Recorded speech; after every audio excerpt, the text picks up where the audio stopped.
So, the Cubs no longer need to wait on Roki Sasaki to decide if he wants to play for them or not, because we finally heard he's told the Cubs he will not be signing with them.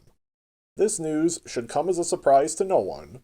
It certainly came as no surprise to me. Take a look at this from Sasaki's perspective. He wants to come play in MLB for a few obvious reasons, but the two reasons we definitely heard about were, 1, he wants to go to a team he believes has the ability to improve him as a pitcher, and number 2, and perhaps the most important, he wants to win. When looking at all the teams from the outside, which ones appear to be serious about trying to win it all? Certainly not the Cubs with all their penny pinching. As of right now, we've been told the Blue Jays, Dodgers, and Padres are the 3 finalists, but I truly believe there are only 2 actual finalists, the Padres and Dodgers.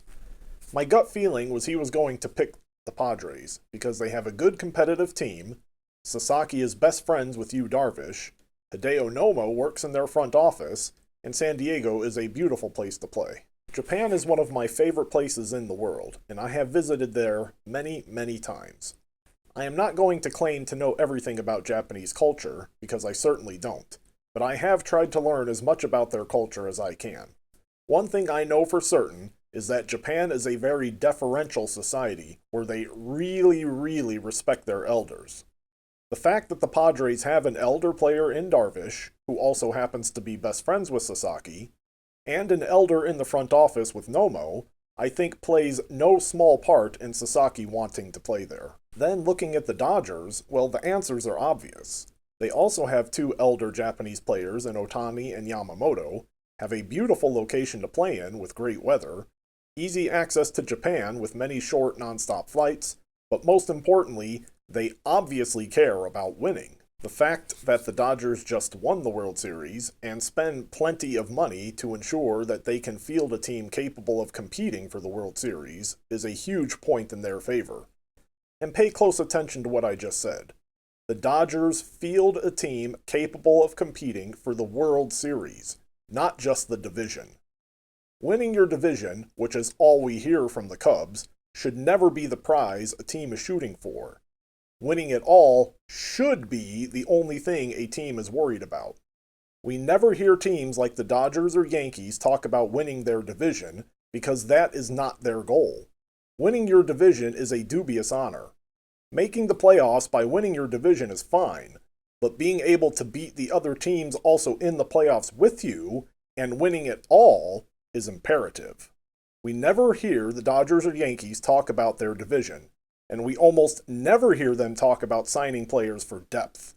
As I have said many, many times before, depth is code word for cheap, and the Cubs talk about it so often that they have many fans brainwashed into thinking it's a good thing now. I cannot even tell you how many fans I have interacted with that parrot what the Cubs say. Signing Matthew Boyd was a good depth move. Signing Colin Ray was a good depth move. Just stop it.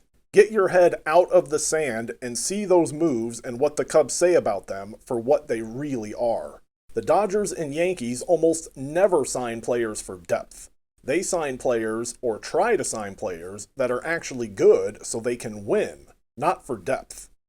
The Cubs' goal with these depth players is to ensure they have enough cheap cannon fodder to throw out there when other players inevitably get hurt, cross their fingers and hope to win the division and sneak into the playoffs, and then hope some more that they get hot once they're in the playoffs and possibly win.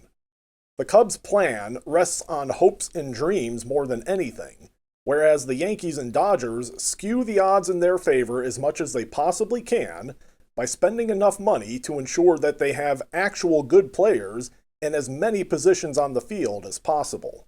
And finally, let's talk about our new pitching guru, Tyler Zombro. On the surface, I am happy they got this guy because getting someone that can improve players is always welcome. But let's peel back the surface and think a little deeper about this move.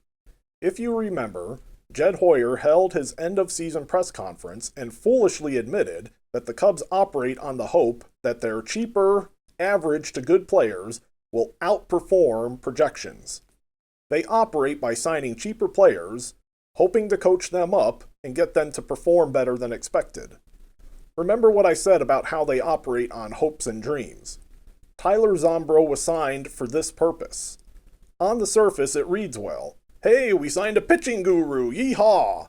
In actuality, he was signed so the Cubs can keep signing cheaper cannon fodder like Matthew Boyd and Colin Ray, and hoping Zombro can get more out of them than they'd normally be capable of.